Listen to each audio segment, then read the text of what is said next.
Senate Saraswati academy में आरती वर्मा आप सभी स्टूडेंट को गुड आफ्टरनून। पेपर 2 एजुकेशन शिक्षा शास्त्र आज आप सभी की क्लास में स्टार्ट कर रहे हैं पीवाईक्यू की। ठीक है, डेली पीवाईक्यू कराएंगे और डेली हम 50 पीवाईक्यू कराएंगे यानी कि 50। ठीक है, तो यहाँ पे जो है आप सभी स्टूडेंट डेली पढ़िएगा। तो यहाँ पे आप देख सकते हैं प्रैक्टिस कराएंगे और ज़्यादा जो है एक्सप्लेन नहीं करेंगे। ठीक है, तो यहाँ पे आप देख सकते हैं ये आपका जो दिया गया है यूजीसी नेट जा रहे पेपर 2। ठीक है, तो यहाँ पे आप देख सकते हैं ये आपका पेपर 2 है यानी कि सॉल्वर पेपर। ठीक है, सॉल्व आपको सॉल्व करना है, व्याख्यात्मक सॉल्व पेपर्स हैं। ठीक है, और शिक्षा शास्त्र ये आपका सब्जेक्ट होगा। ठीक है, एजुकेशन तो आप सभी स्टूडेंट जानते हैं, हम डेली आपका जो है एक शॉर्ट वीडियो बनाते हैं। ठीक है, अपलोड करते हैं और एक आपका जो है थ्योरी पोर्शन का जो है हम आपका जो है लॉन्ग वीडियो। ठीक है, तो 2 क्लासें आपको डेली मिलती हैं।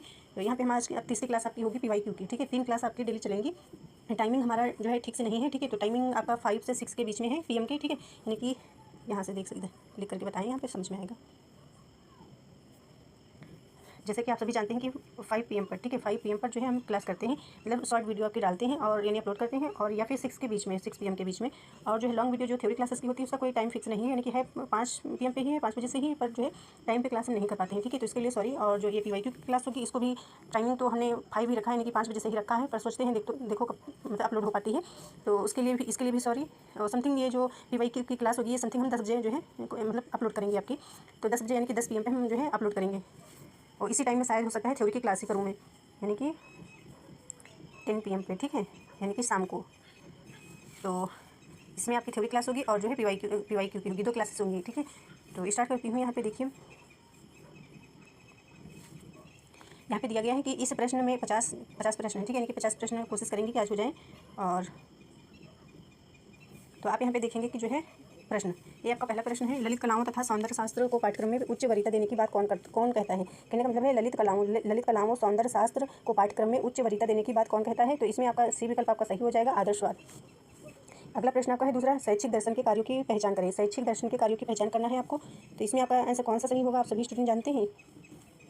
यहाँ से देखिए, ठीक है, तो शैक्षिक दर्शन के कार्यों की पहचान करें। तो इसमें आपको पहचान करना है कि मनुष्य की शिक्षा में देवत्व का एकीकरण, ये आपका नहीं होगा। ठीक है, शिक्षकों के व्यवहार के लिए सैद्धांतिक आधार उपलब्ध कराना, ये सही हो जाएगा आपका। और पाठ्यक्रम की रूपरेखा के लिए सिद्धांतों की रचना करना, ये भी आपका सही हो जाएगा। और शैक्षिक व्यवहारों से संबंधित सभी अंतिम क्यों प्रकार के प्रश्नों का उत्तर देना, ये भी आपका सही हो जाएगा। तो यानी कि इसमें आपका डी आंसर सही हो जा रहा है। ठीक है, डी आंसर सही हो जाएगा। यहाँ से आप देख सकते हैं शैक्षिक दर्शन। ठीक है, आपको समझना है।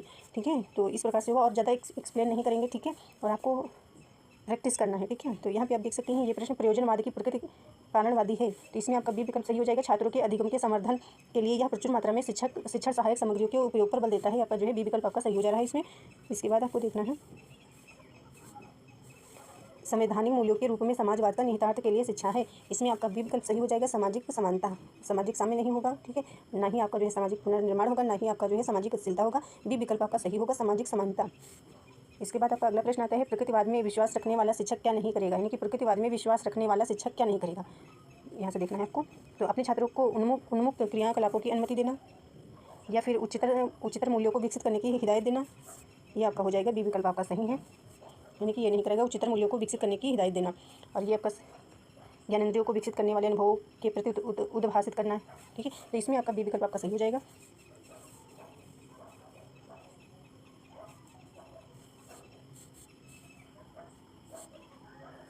यहाँ पे देख सकते हैं तार्किक विश्लेषण की अंतर्वस्तु क्या है। तार्किक विश्लेषण की अंतर्वस्तु क्या है, तो अनुभविक सत्य होगा, या वैज्ञानिक होगा, या फिर संज्ञानात्मक ज्ञान होगा, या उपयुक्त सभी। तो इसमें आपका डी विकल्प सही हो जाएगा, यानी कि उपयुक्त सभी।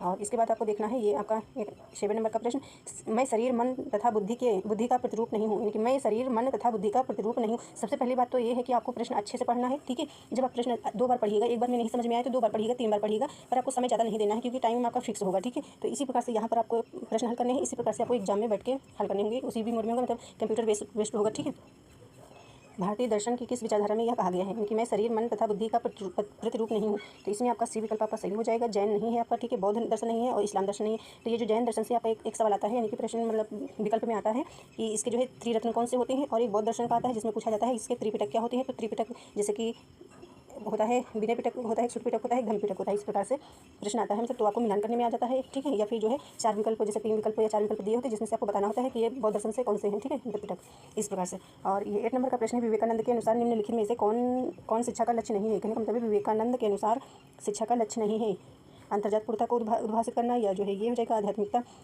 एवं विज्ञान एकीकरण, या राष्ट्रीय चरित्र विकास। आपका डी हो जाएगा कि नहीं पूछा गया है। ठीक है, सामाजिक प्रणाली के रूप में युवा छात्रों को जो है विकसित करना। तो ये आपका हो जाएगा। बाकी तो ये जैसे पूछ लिया जाए विवेकानंद के अनुसार जो है निम्नलिखित में कौन सा शिक्षा का लक्ष्य है, तो ये तीनों आपके लक्ष्य हो जाएंगे।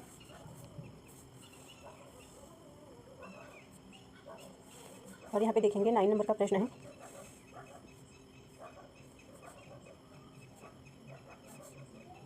9 नंबर का आपका प्रश्न है, वर्ण स्वतंत्र व्यक्ति के लिए सर्वोच्च मूल्य है, जिसमें बी विकल्प आपका सही हो जाएगा। विचार की स्वतंत्रता के बिना उत्तम जीवन असंभव है। ठीक है। और अगला प्रश्न आपका 10 नंबर का है, मार्क्सवाद इनमें से किसमें विश्वास नहीं रखता है, यानी कि मार्क्सवाद जो पूछा गया है इनमें से विश्वास नहीं रखता है। उत्पादकता के लिए शिक्षा या धार्मिक शिक्षा या जो है समानता तथा साम्य के शिक्षा के लिए या जन शिक्षा के लिए। तो ये मार्क्सवाद इनमें से किसमें विश्वास नहीं रखता है, तो ये आपको बताना है, नहीं रखता है विश्वास। तो इसमें आपका बी विकल्प सही हो जाएगा। ठीक है। अगला प्रश्न है 11 नंबर का है, यथार्थवाद के लिए अंतिम सत्ता क्या है, यानी कि यथार्थवाद के लिए अंतिम सत्ता क्या है, विचार है कि अनुभूति है कि जो है सामाजिक संबंध है या वस्तुनिष्ठ जगत है। तो डी विकल्प आपका सही हो जाएगा। इसमें डी विकल्प आपका सही हो जा रहा है। ठीक है। और इसके बाद अगला प्रश्न आपका है 12।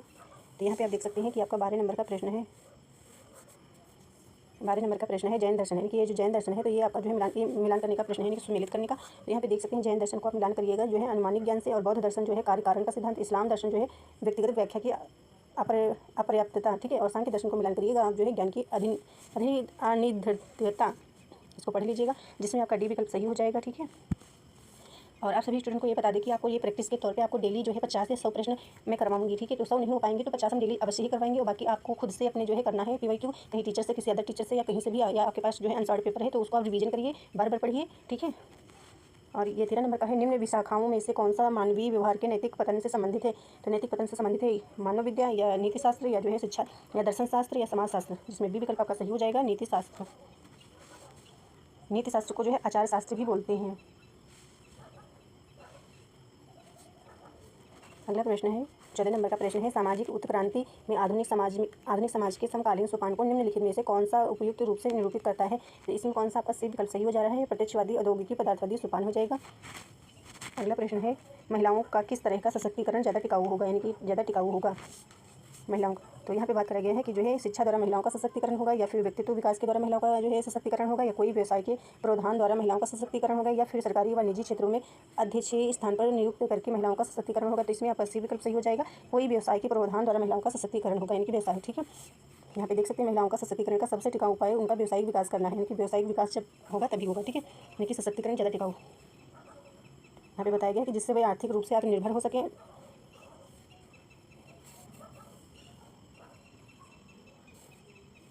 अगला प्रश्न है, निम्न में से कौन से रीति रिवाज, यानी कि रीति रिवाज लोगों के सामाजिक व्यवहारों के नियमन करने में जो है सबसे प्रबल हैं। तो इसमें आपका बी विकल्प सही हो जाएगा, संकुल शहरी समाज, ये हो जाएगा। और इसके बाद अगला प्रश्न आपका है, शिक्षा संस्कृत से किस प्रकार जुड़ी है, सर्वोत्तम उत्तर चयन करें, यानी कि संस्कृति किस प्रकार से जुड़ी है शिक्षा से, यानी कि शिक्षा से जो है शिक्षा संस्कृत से किस प्रकार जुड़ी है, सर्वोत्तम उत्तर का चयन करें।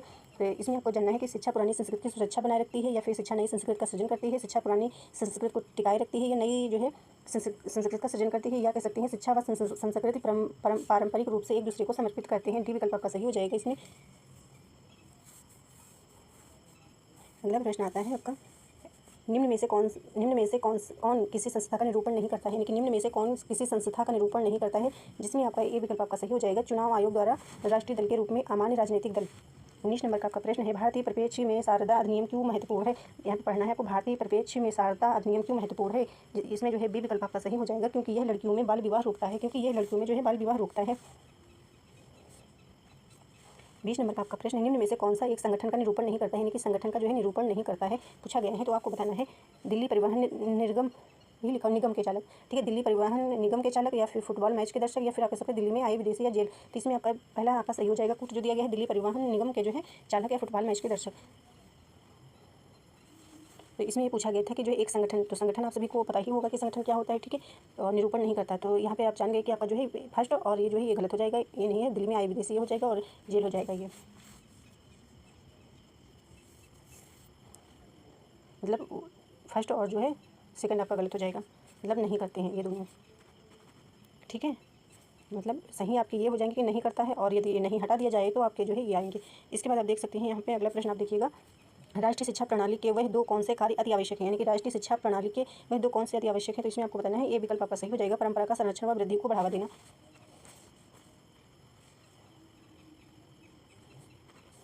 अगला प्रश्न है, निम्न में से कौन सा भारत में ऊर्ध्वाधर गतिशीलता का प्रबल अवरोधक है।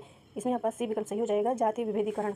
और अगला प्रश्न है सामाजिकरण से क्या अभिप्राय है। मतलब सामाजिकरण से क्या अभिप्राय है। समाज सेवा में सहभागिता, ग्रामीण समाज को ये सिखाना कि उनके घर व सड़कें कैसे साफ सुथरी रखें, और समाज के सदस्यों के बीच चलती अंतःक्रिया की प्रक्रिया एवं जो है सामाजिक मूल्यों का अधिग्रहण। बच्चों को सामाजिक में भेजने के लिए सामाजिक संगठनों के द्वारा अशिक्षितों और जो है ग्रामीण समुदायों पर पड़ता प्रभाव, जिसमें आपका जो है सी विकल्प का सही हो जाएगा। समाज के सदस्यों के बीच चलती अंतःक्रिया की प्रक्रिया व सामाजिक मूल्यों का अधिग्रहण। तो सामाजिकरण आपको याद कर लेना है क्या होता है। सामाजिकरण से अभिप्राय होता है समाज के सदस्यों के बीच चलती अंतःक्रिया की प्रक्रिया होती है, सामाजिक मूल्यों का अधिग्रहण से है जो ग्रहण किया जाता है। ठीक है, वास्तव में सामाजिक वह प्रक्रिया है जिसमें व्यक्ति, यहाँ पे देख सकते हैं, जिसमें व्यक्ति या व्यक्ति समाज, व्यक्ति एवं जो है समाज के बीच अंतःक्रिया होती है। लेकिन व्यक्ति और समाज के बीच व्यक्ति समाज की भाषा, रहन सहन, खान पान, आचरण की विधियाँ, रीति रिवाज सीखता है और इस प्रकार से जो है समाज में समायोजन करता है। जैसे कि आप समाज में रह रहे हैं, हम समाज में रह रहे हैं, तो मतलब हम आप व्यक्ति हो गए ना पर्सन, तो समाज के बीच जो है अंतःक्रिया हमारी होती है। जैसे हम आपसे बात कर रहे हैं या आप किसी पड़ोसी से बात कर रहे हैं या अदर जो है पर्सन से बात कर रहे हैं, तो समाज जो होता है उसमें आप रहते हैं, खाते हैं, पीते हैं और समाज में आते हैं, तो ये सारी जो है विधियाँ, रीति रिवाज द्वारा जो सीखा जाता है, आचरण की विधियाँ। ठीक है, तो ये समाज में समायोजन करता है।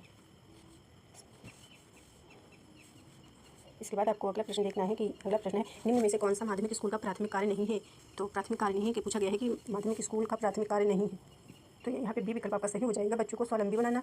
अगला प्रश्न है 25 नंबर प्रश्न आपका है, मतलब मिलान करने का है। तो यहाँ पे आप देख सकते हैं आल्पोर्ट, ये आल्पोर्ट जो है इसको आप मिलान करिएगा। आल्पोर्ट को मिलान करना है कार्यात्मक स्वायत्तता से, यूंग को मिलान करना है विश्लेषणात्मक मनोविज्ञान से, आई जैंग को मिलान करना है आपको व्यक्तित्व के आयाम से, एडलर को मिलान करना है आपको जो है कल्पित हेतुवाद से। ये इंपॉर्टेंट इतना नहीं है, ठीक है, जो इंपॉर्टेंट नहीं उसको जो है स्किप कर देंगे, उसको नहीं बताएंगे। ठीक है, और इसके बाद यहाँ पे देख सकते हैं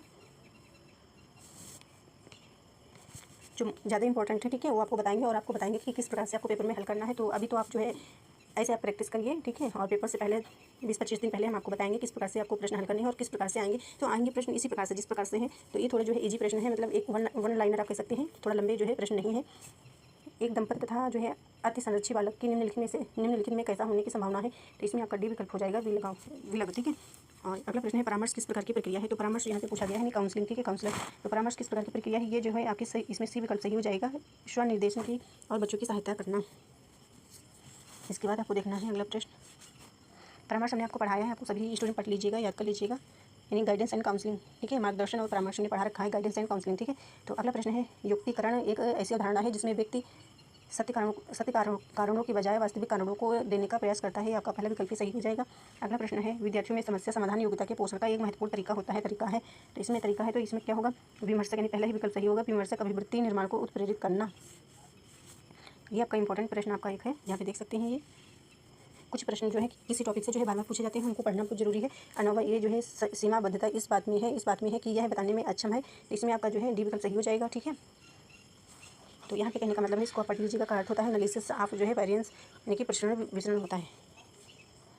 अगला प्रश्न, आपको दो कथन दिए गए हैं, अनुसंधान में सर्वदा नए तथ्यों की खोज करनी चाहिए और अनुसंधान सर्वदा नई अवस्थिति में परिणामों की वैधता जांचे। तो इसमें कौन सा आपका सही होगा, दोनों सही है, सी विकल्प आपका सही हो जाएगा।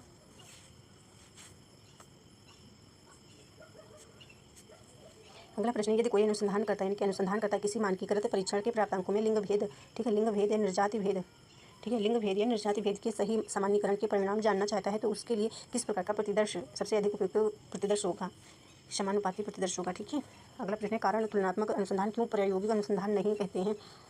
कारण तुलनात्मक अनुसंधान को क्यों प्रायोगिक जो है अनुसंधान नहीं कहते हैं। तो इसमें आपको बताना है, डी विकल्प आपका सही होगा। ना यह न तो बाह्य चरों पर नियंत्रित करता है और न ही स्वतंत्र चरों को जो है प्रचालित करता है। यदि शून्य परिकल्पना अस्वीकृत की जाती है जबकि यह सही है तो यह दर्शाता है। तो इसमें आपका डी विकल्प सही हो जाएगा, यानी कि टाइप फर्स्ट त्रुटि, यानी कि प्रथम प्रकार की त्रुटि। तो कहने का मतलब ये है कि आपकी प्रथम प्रकार की त्रुटि हो जाएगी, हमने आपको पढ़ा भी रखा है। कहने का मतलब ये होगा, यानी कि प्रथम प्रकार की त्रुटि या फर्स्ट टाइप जो है इरर, ठीक है, तो इसको जो है क्या बोला जाता है। तो कहने का मतलब इसमें वो ये होता है कि सत्य, यानी कि शून्य परिकल्पना यदि आपकी सत्य है, ठीक है, और हम उसको त्रुटिवश या शोधकर्ता त्रुटिवश उसको जो है असत्य मान लेता है, ठीक है, ये हो जाएगा असत्य मान लेता है, या कह सकते हो कि जो है रिजेक्ट कर देता है या अस्वीकार कर देता है, तो वो आपकी जो है प्रथम प्रकार की त्रुटि हो जाती है। और इसको जो है हम अल्फा से जानते हैं, ठीक है, अल्फा नाम से जानते हैं। तो अल्फा इस प्रकार से, ठीक है, और अल्फा नाम से जानते हैं इसको, इसी प्रकार से दर्शाया जाता है। शून्य परिकल्पना जो होती है, तो शून्य परिकल्पना को एच से, यानी कि हाइपोथेसिस जीरो, ठीक है, तो ये जो आपकी शून्य परिकल्पना है, परिकल्पना को हाइपोथेसिस बोलते हैं। और इसका पूरा सिंबल क्या हो जाएगा, जो शून्य परिकल्पना लिखा हुआ है, तो इसको जो है इस प्रकार से लिखा जाता है, याद रखिएगा आप सभी स्टूडेंट। और ये जो होता है यानी टाइप 2 त्रुटि क्या होता है, तो इसमें होता है कि जैसे कि शून्य परिकल्पना जो होती है, यानी कि शून्य परिकल्पना ये जो हाइपोथेसिस होती है, यानी कि शून्य परिकल्पना या जो शून्य ये हाइपोथेसिस जो होती है, तो इसमें जो है असत्य होता है, यानी कि जो असत्य डाटा होता है, ठीक है, असत्य डाटा होता है। और हम जो है या शोधकर्ता कह सकते हो असत्य डाटा को ही, असत्य डाटा को जो है शोधकर्ता जो है त्रुटिवश उसको सत्य मान लेता है, ये हो जाएगा सत्य मान लेता है। तो जो है ये आपकी द्वितीय प्रकार की त्रुटि हो जाती है, या कह सकते हो कि आप जो है टाइप सेकंड एरर हो जाता है, ठीक है। और इसको जो है बीटा, ठीक है, बीटा से दर्शाते हैं। तो इसी प्रकार से आप सभी स्टूडेंट को समझ में आया होगा।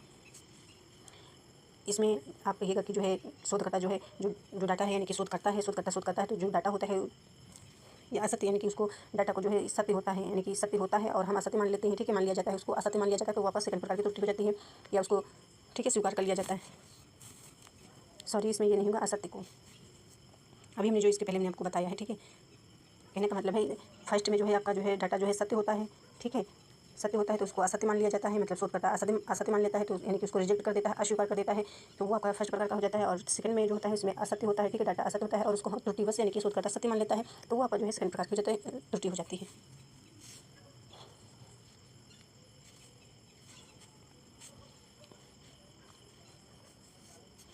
प्रश्न है, निम्नलिखित पूर्व धारणाओं में से कौन सी पूर्व धारणा का अनुसंधान परिकल्पना द्वारा परीक्षण संभव नहीं है, जिसमें ए विकल्प आपका सही हो जाएगा। बुद्धि की वृद्धि आयु व प्रशिक्षण पर आश्रित नहीं है। अगला प्रश्न हो जाएगा, एक शोधकर्ता ने एक व्यक्ति तालिका का विकास किया। उसने सामान्य व असामान्य व्यक्तियों से व्यक्ति तालिका के पदों से सहमत या असहमत के रूप में आंकड़े एकत्र किए। पद विभेदीकरण के लिए निम्नलिखित तकनीकी में से कौन सी तकनीकी जो है सर्वाधिक उपयुक्त होगी, जिसमें आपका सी विकल्प सही हो जाएगा। पॉइंट बाई सीरियल, ठीक है, बिंदु श्रेणी हो जाएगा। अगला प्रश्न है, यहाँ पे लास्ट प्रश्न, निम्नलिखित में से गुणात्मक शोध का निश्चयात्मक गुण कौन सा है। इसमें आपका बी विकल्प सही हो जाएगा, साक्षात्कार का उपयोग एक मुख्य तकनीकी के रूप में। और थैंक यू, मिलते हैं अगली क्लास में, ठीक है, थैंक्स।